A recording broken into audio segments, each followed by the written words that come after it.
Hi! In front of me is CUBOT X20 and today I would like to show you how you can record sounds using this device.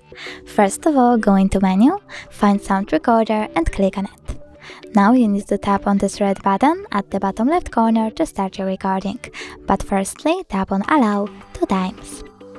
As you can see, my recording is now on. You can pause it or unpause it by tapping on the same left button. If you want to end it and save it though, click on the right one. Now tap on Save and click on the right button again to access list of all your recordings. As you can see, mine is over here. If you want to delete it, you need to hold it, tap on this bin icon at the bottom and choose OK. Thanks so much for watching. If you enjoyed this video, smash that like button, comment and definitely subscribe. Bye!